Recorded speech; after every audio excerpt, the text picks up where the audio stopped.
Frères et sœurs, c'est un reportage inédit, exclusif, au Burkina Faso, au front. Opération Ouragan. Opération Ouragan. Ça se passe des commentaires. Il faut saluer les journalistes de la RTB. Il faut saluer les soldats, les VDP burkinabés qui se battent. C'est une opération sans précédent. Regardez vous-même. Ça se passe des commentaires. Partagez la vidéo parce que c'est sans commentaires. On y va. Mettez les cœurs, partagez partout parce que la communication doit passer. Partagez. L'ennemi invisible croit seul détenir le monopole des surprises. Des bombes ensemencées sur toutes les pistes à emprunter. Certaines vont être désamorcées sans grabuge. D'autres par contre feront des blessés et même des morts.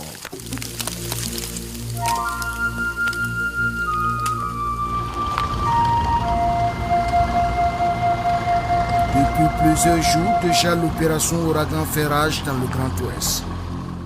Ici, la traque des terroristes est sans pitié sur un relief sévère, avec l'épreuve de la canicule et des mines à pression et à effet dirigé.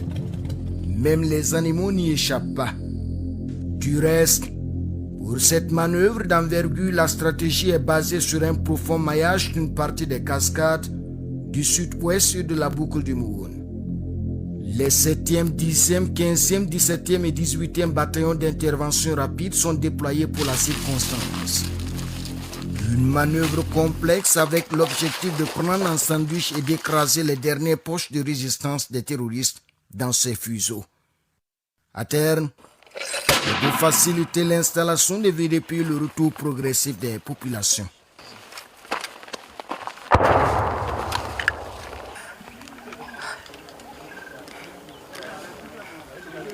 Déjà 2 heures que Gringo et son équipe abordent les collines de Konkoro, à une quarantaine de kilomètres de haut. Au sommet, une base abritant une dizaine de terroristes est la cible du commando. Mais alertés, ceux-ci viennent de décamper, abandonnant moto et effets personnels. Les fantassins vont constater que de ces lieux, les terroristes planifiaient des attaques contre les positions des VDP de la zone. Avant de partir, si les gars viennent, on va adresser un message aux gars là. Les dire qu'on était là. Les guerriers laissent une signature à leurs autres fuyards qui évitent désormais le corps à corps. Et si vous voyez ce message là, sachez qu'on n'est pas loin. On est tout près. On les appelle les fous du capitaine Ouattao. Il commande le 2e groupement d'intervention rapide. Rompu à la guérilla, c'est un commando d'élite habitué aux opérations spéciales dans des conditions extrêmement pénibles. Face à lui, désormais, des terroristes en débandade. Grottes, ravins et collines ne sont plus des lieux sûrs. Les guerriers les idolâtrent sans encombre. Ce qui redonne du souffle à de nombreux villages autrefois sanctuaires de bandes armées terroristes. Des centaines de VDP y prennent position, comme ici à Konamissi. C'est l'un des 26 villages de la commune de Wo, désormais sous bonne garde des supplétifs de l'armée.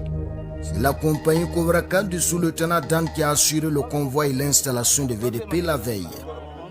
La population aussi est sur la route aujourd'hui là en train de venir. Donc il y a les autres même qu'ils ont appelés déjà qu'ils sont sur la route en train de venir. Donc aujourd'hui on est content même. Les populations doivent venir vite, pour que les VTP aussi qui sont dans les villages, ils vont y courage. Comme le président aussi, il a tout fait aussi, comme on a eu les armes là, c'est nous qui devons combattre maintenant. Le crépuscule guette et nous poursuivons la traversée du village fantôme. Ruines et bêtes en nombre. C'est le décor d'une guerre asymétrique désastreuse. Direction Poikoro. Ce sanctuaire terroriste est depuis quelques minutes au maître de la compagnie Cobra 4 du 7e BIR.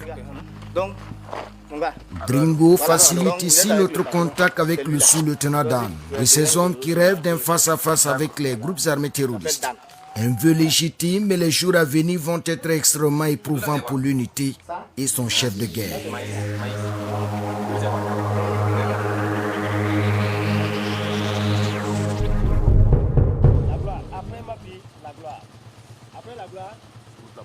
Après 2 jours de ratissage, la compagnie reprend sa difficile évolution.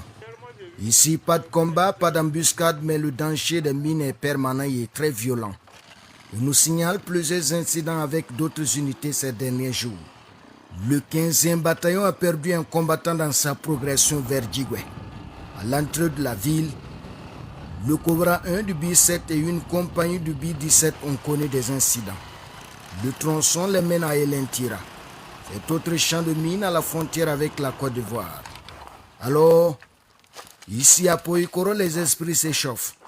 À la tête du convoi, 2 VDP viennent de sauter sur un engin explosif improvisé dissimulé sur la route.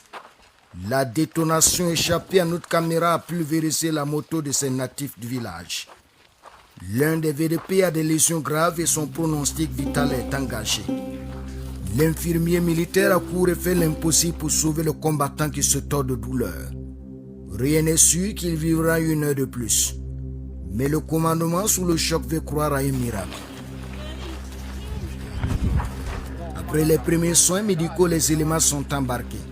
Une pick-up plus confortable prend le relais.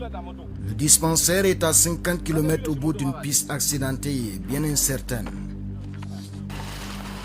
Rien n'y fait. La tentative est vaine.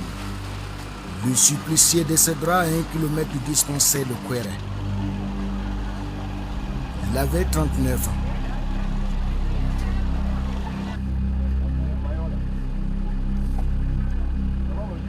Au lendemain du drame, Dan et ses hommes requinqués reprennent la route et croisent la compagnie Cobra 2 du sous-lieutenant Boll dans cette bourgade située à 8 km de Wo. Cette unité qui a ratissé déjà plusieurs villages ira donc à la place du Cobra 4 en panne technique, appuyer le Cobra 3 du sous-lieutenant Béton à Silara, un peu plus au sud-est. Léguénan est le lieu de nos adieux avec le sous-lieutenant Dan. Cette image est la dernière du jeune officier à la taille de basketteur. 3 jours après, Dan va heurter une mine sur la route de Folonso. Évacué à Bobo, il décédera quelques heures après.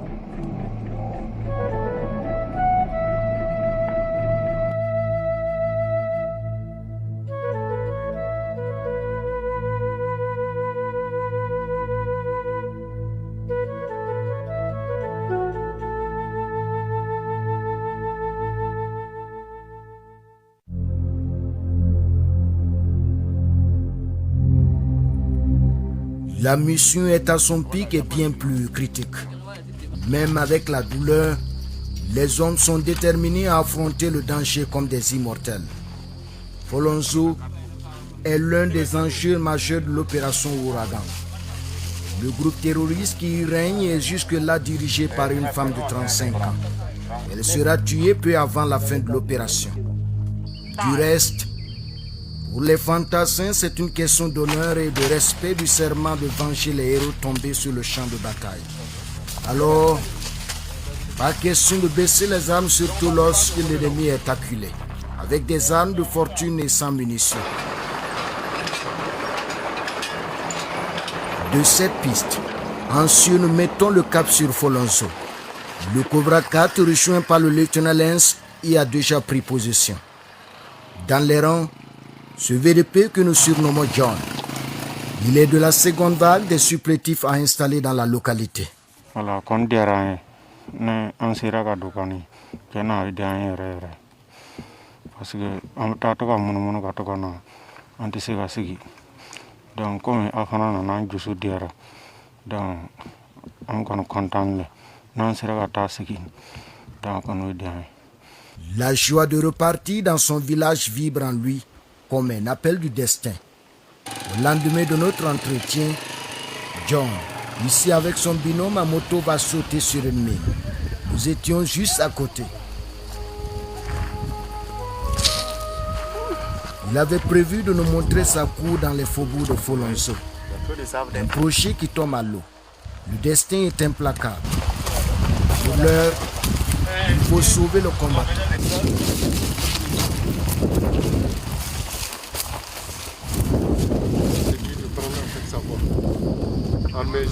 L'infirmier à la tâche donne ici des détails sur les lésions pour apprêter le bloc opératoire. Chacun retient son souffle. L'évacuation se fera par les ailes. quelqu'un peut me prendre le pied là comme ça? Attrapez le pied là.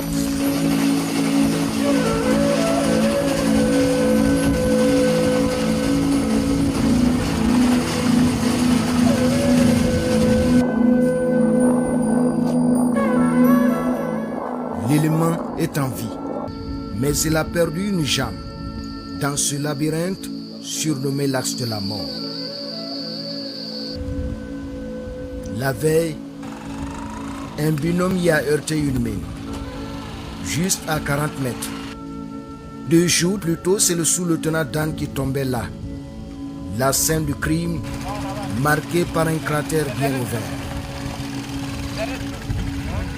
Avec ses trous, le tronçon ressemble à une prison de haute sécurité à ciel ouvert, avec la faucheuse qui rôde et le destin figé au pied. Du moins, vivre dépend de l'habileté à poser les pas au bon endroit. Les mines sont omniprésentes et mortelles. Seule la découverte va être désamorcée sans encombre. Pour cette unité, c'est déjà plus de 10 mines détruites, avec à la clé 2 blessés. Entre le données ici dans l'histoire, ça fait 700 mètres. Il faut faire très attention sur l'axe. Non, pas de problème. Vraiment, l'axe est vraiment miné. Pas de problème. Okay. On continue la progression.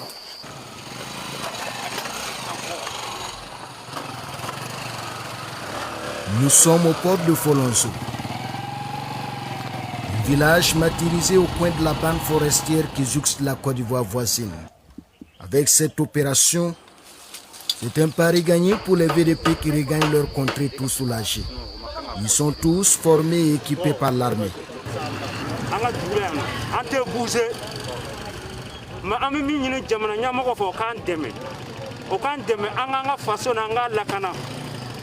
Sans bouger l'eau, Mikera au Temena, mais Agnona attention au Tuguni.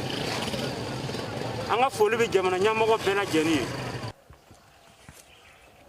De Folonzo, la compagnie Cobra 3 s'engouffre dans les profondeurs de Wangolodougou.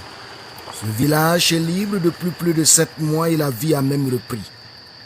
Mais un large ratissage est toujours nécessaire. Celui-ci va nous conduire ici à Tango Tango, à plus de 600 km de Ouagadougou.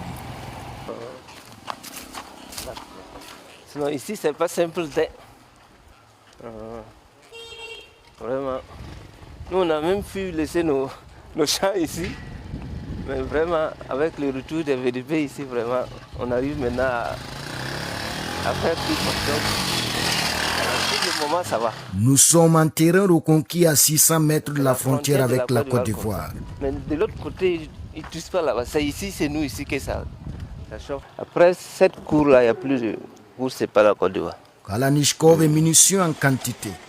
Ici, la faction de VDP patrouille. Le village respire à nouveau. Alaka faso jeme. Alaka faso marabaka jeme. Alako jeme. Ah Ibrahim ambefo. Albi ambefo de. Anta dugo ba ko. Albi alaka kunkorota di. Panka teni tugo ambo fo, ambe VDP fo, ambe chokoroba fo. Tango Tango revient de loin. Et ce soutien des VDP ne cache pas sa joie. Son souhait est que les bandes armées s'éloignent davantage de la zone. Albatros. Cette forêt classée abriterait quelques éléments résiduels qui pourraient inquiéter le village. Direction. La touffe à côté là, c'est ça la direction. À pied, les commandos vont épier leur cachette jusqu'à la rive de la Comoué. C'est la frontière là. Cette barrière infranchissable. Ces eaux matérialisent la frontière entre la Côte d'Ivoire et le Burkina. Mettons au-delà de l'eau une base avec des individus à l'intérieur. Les éléments n'ont pas le droit de poursuivre des terroristes. Il y a quoi de l'île là-bas? Les bases. Ça là c'est comme c'est au-delà des frontières là. Il faut une demande avant d'aller.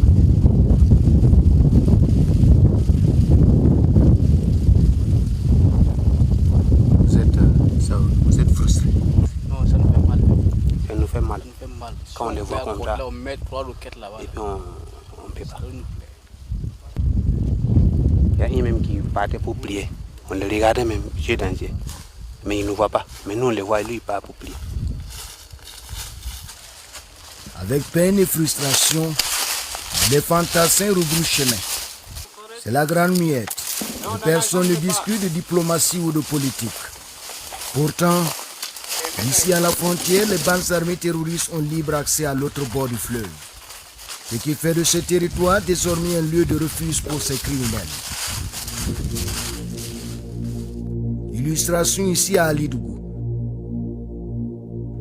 Pris en chasse, les terroristes tentent de franchir la frontière avec armes, bagages, femmes et enfants. Même scénario à Elintira. Ce village du sud-ouest burkinabé était devenu un sanctuaire terroriste avec des trafiquants de tout genre. Sur le chemin de retour, nous camperons ce soir en pleine forêt, avec le regret de n'avoir pas atteint le dernier retranchement des terroristes.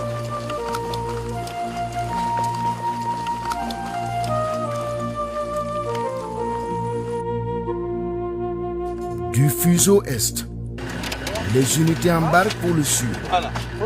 Ce sont les derniers jours d'une mission qui dure depuis près d'un mois. Cette étape consistera à ouvrir les voies pour relier Mangodara au village de son ressort territorial. Le plus redouté des tronçons mène à Numutchedougou, jamais emprunté depuis 7 mois. Dans cette zone de tous les dangers, à une centaine de kilomètres de Banfora, se jouent peut-être les derniers soubresauts de la lutte antiterroriste dans les cascades. Aujourd'hui, les unités s'apprêtent à faire un travail de fourmi.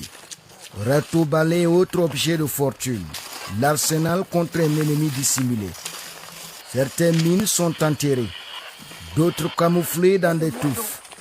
Alors pour les éviter, les fantassins progressent à pas de caméléon.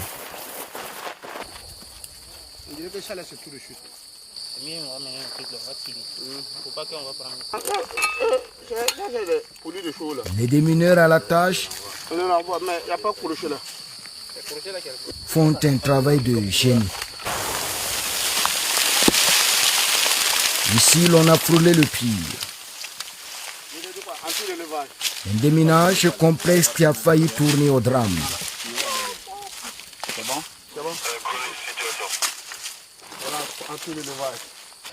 Donc on est sur l'axe. On va dire que c'est pratiquement une dépollution de l'axe. Alors, je pense qu'on était au courant qu'il y avait quand même plusieurs pays. On peut dire aussi qu'ils ne veulent même pas qu'on atteigne en fait Numutchedougou. Un peu pour nous décourager, mais bon. Tant qu'on est sur l'axe et qu'on reste prudent, je pense qu'il n'y a pas de... Voilà, il n'y a pas à s'en faire. Maintenant, si c'est chez eux, en tout cas de leur côté, vu qu'on a pris même 2 guetteurs, on a tiré sur 2 qui ont filé sur leur AK. Je pense que, bon, on peut se dire qu'ils sont assez découragés actuellement.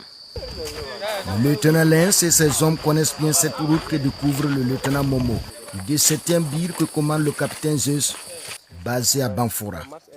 On dit qu'il va lentement, va sûrement. Voilà. Donc c'est cette sûreté, c'est pourquoi on va lentement pour pouvoir au moins ça, détecter tous les EI qui sont posés. Et cette méthode marche, elle sauve des vies. Voilà, il faut déposer ça au bord de la voie. Une mine a été dirigée. Le 7e engin explosif découvert sur la trotte vient d'être désamorcé.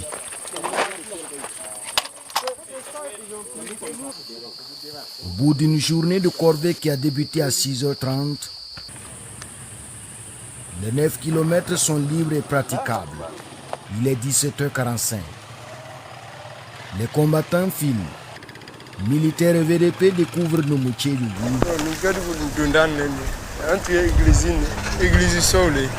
Nous connaissons ça.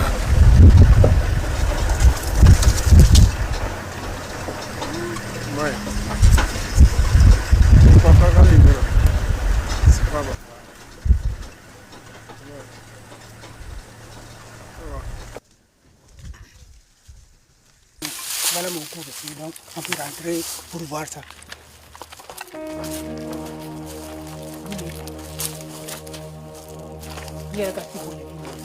Le cœur serré et déboussolé, ce VDP a les pieds dans la cendre. De sa vie, il ne reste plus qu'une cour en ruine. Franchement, n'a qu'un tel l'union. Découragement, il y a des bénéfices. Quelqu'un a combattu. Pareil que bon, il y a des gens qui ont découragé. Donc, Burkina Tika dit, mais ala nay konin koso Burkina Faso tiena. Mais aujourd'hui, ce sexagénaire veut croire en l'avenir. Le plus important, dit-il, c'est de retrouver la terre de ses ancêtres, à mesure de refaire sa vie avec les siens qui doivent rentrer incessamment.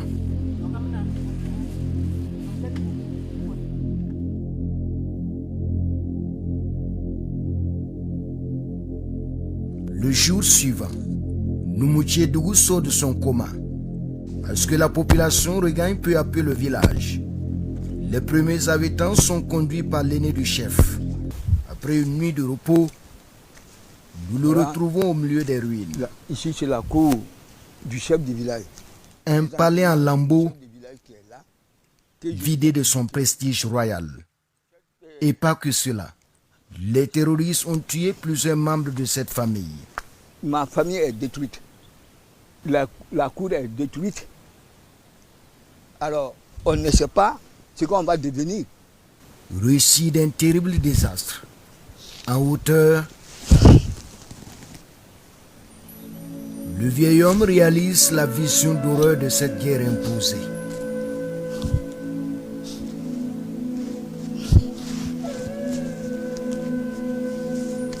Retour à la case départ pour un seigneur dont la vie a basculé depuis 2021.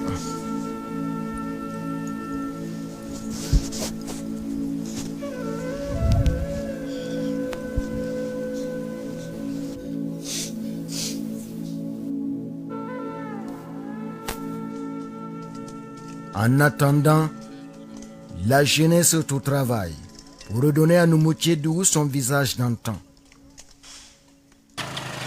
Pendant ce temps, 2 compagnies des 7e et 17e bataillons d'intervention rapide mettent le cap sur Doutier, 40 km au nord. La distance nous prendra 2 jours de marche sur un sentier obstrué. Dans le convoi, des VRP à installer à Lafia, Sirakoro et Panla. Mais avant, il faut débarrasser cette route nationale de tous ces obstacles. Le sous-lieutenant Kaiser du 17e BI conduit la corvée pour éviter les mines souvent posées à l'entrée des villages, comme ici à Tatakwali. Les éléments de tête viennent d'échapper à une mine à effet dirigé. L'explosion a rasé l'endroit. Les combattants ont de la veine, juste des blessures légères, aussitôt prises en charge. Ça n'affecte pas notre morale, au contraire, parce que nous avons eu des blessés légers, donc on rend grâce à Dieu. Voilà. C'est que si l'objectif reste le même, de conquérir tous les territoires. Voilà. Et quand on voit les populations, les VDP qui nous suivent, quand on arrive à installer, vraiment, nous-mêmes, notre objectif c'est ça. Voilà. Réinstaller la population, voilà, pour qu'ils vivent dans la dignité.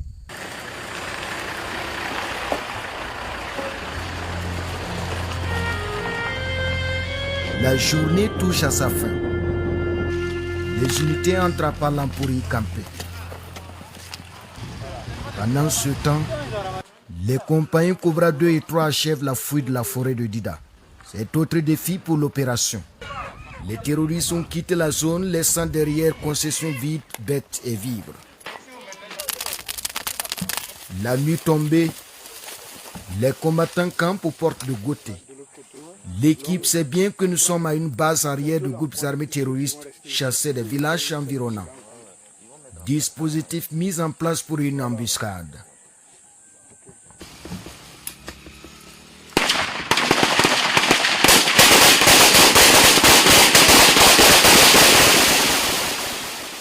Un déluge de feu.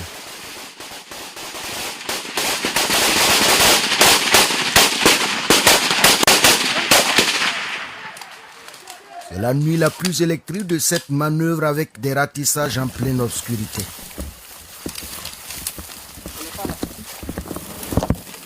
Le terroriste blessé s'est échappé. Celui-là est touché.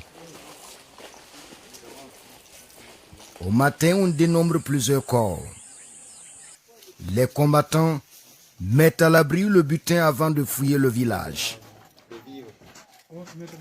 Les terroristes ont profité de la nuit pour traverser la frontière avec la Côte d'Ivoire. Des armes de fortune pour la besogne. Des tonnes de vivres, dans des concessions solitaires. Au marché, les boutiques sont pleines pour nourrir les terroristes. Peut-être les mêmes qui ont vidé Palan et pillé les biens de ses habitants comme ce VDP. Ce que j'en ai perdu beaucoup, c'est bon. Dieu seul qui le sait, j'en ai perdu que 30 hectares dans la carte, donc j'en ai tout perdu. Voilà. Donc je cultivais le sésame, je gagnais tout. Je gagnais plus de 30 sacs, 25 sacs par an. Cette terre-là nous appartient. Et nous sommes venus récupérer la terre pour pouvoir garder notre terre pour l'avenir de nos enfants. Une Kalachnikov pour préserver l'avenir des enfants presque hypothéqués par des terroristes eut également mis à sac la boutique de ce jeune VDP. Ce matin, Armand Bandoulière est temps de remettre sur pied son commerce avant l'arrivée des populations annoncée pour bientôt.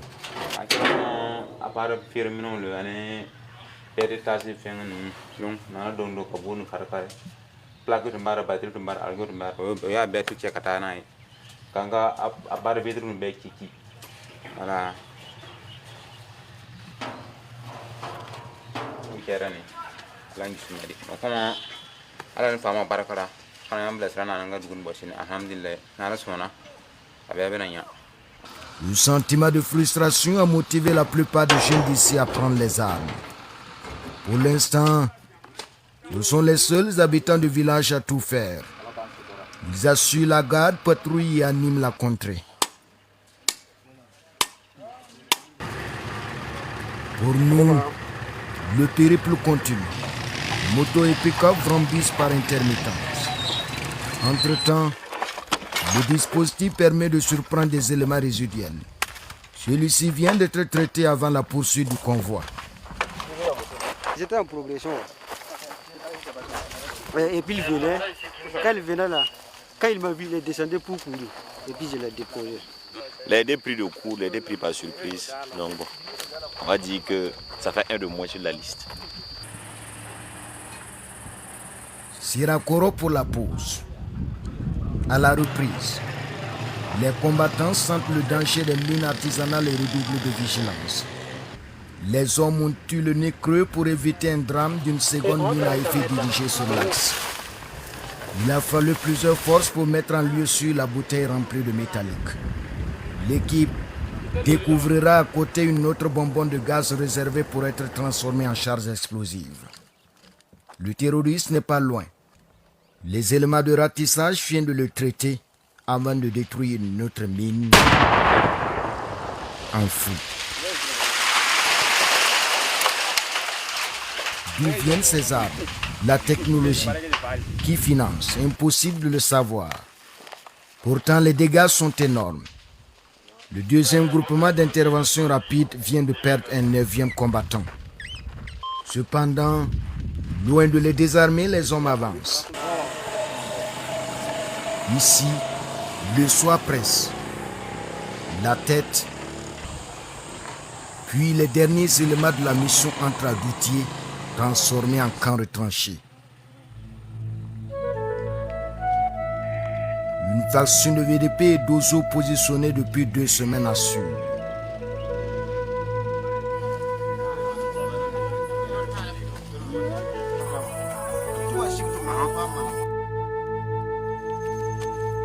Lorsque la nuit tombe, les combattants veillent.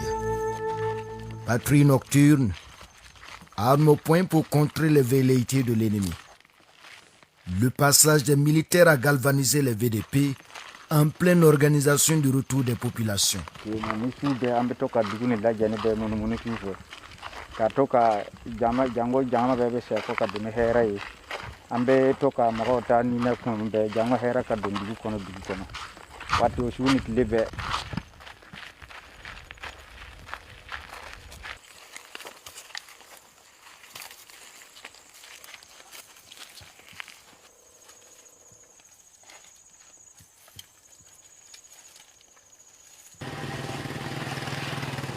Le jour suivant, nous voici en route pour d'autres objectifs.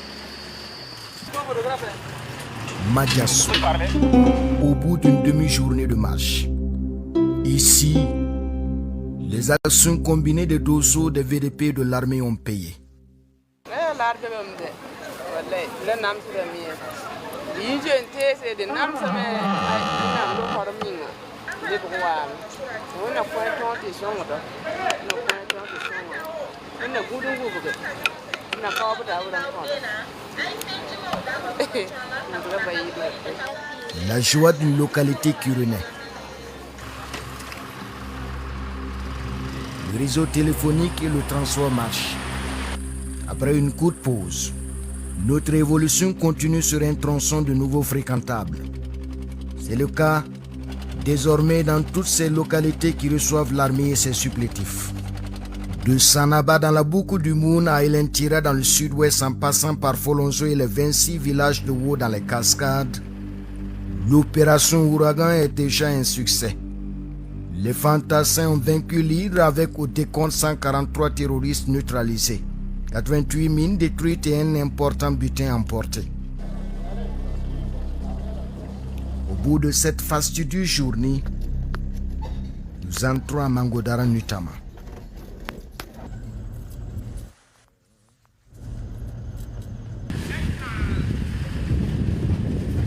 Un prochain cap au jour suivant. Dernier virage d'une longue mission qui va se conclure par la formation et l'équipement de VDP. Mais déjà, les résultats sur le terrain satisfont la population. Ah, on tend bien les bras. Ici, par exemple, à Temperba, la consolidation a pris. Élèves et enseignants ont retrouvé leur salle de classe après 3 ans d'absence et d'incertitude. Mon école m'a manqué, vraiment manqué. Voilà. Et je suis très content de reprendre encore le service. Voilà.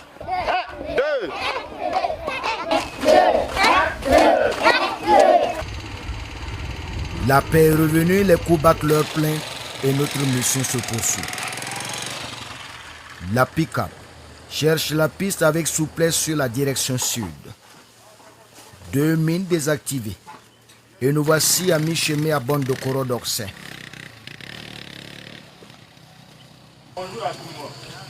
Voilà, donc on est venu Le temps d'une séance de sensibilisation, le cap est mis sur l'Oronyege, 7 km plus à l'ouest. Ces villages vivaient sous blocus terroriste avant l'arrivée des commandos. Tout joyeux, ce jeune homme que nous appelons Zanga revendique son engagement comme supplétif de l'armée. Ce qui nous a permis de prendre les armes, parce que les gens là viennent nous fatiguer, donc on ne veut pas. Donc alors qu'on veut battre nos villages et puis aider, les militaires sont venus, on peut aussi les aider aussi. Ils sont venus pour nous aider. Nous aussi on est actifs pour qu'on puisse lutter nos pays. Voilà, c'est ce que nous a mis, on veut prendre des armes contre les terroristes. Voilà. Au bout d'une heure de route, l'Oronyege est enfin, mais pas de répit. Rassemblement des recrues sous un soleil de plomb. Document d'identité en main. Chaque appelé reçoit ici une arme, 4 chargeurs et des munitions. Un passage obligé avant la pratique. Voilà qui rassure. Fier maintenant, je suis très content. J'ai pris mon arme et je suis très... Voilà. Ok.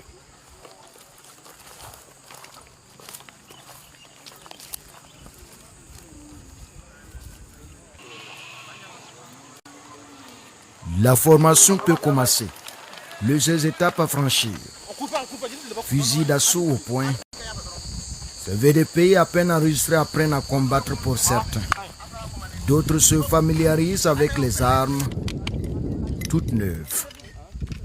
Les gestes sont encore incertains, mais les éléments réalisent qu'ils viennent de loin. Parce que anga dugoro perdi ama kamna donc mieux min kana ka kuran jama manga dugoro soro ko belen ta fait voilà am fana men nane amala dara anga formation ama ke kanya ka forme kanya kata anga juku kele kanga yoromena. Les coups sont intenses. Les recrues déterminés apprennent vite.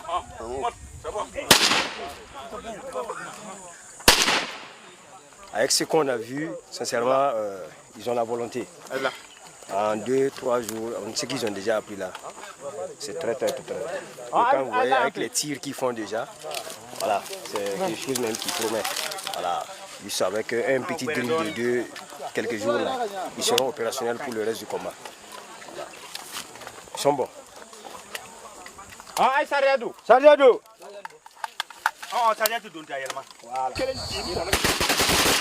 Désormais, ce sont des combattants tout faits, comme Zanga, que nous retrouvons au soir de la consécration.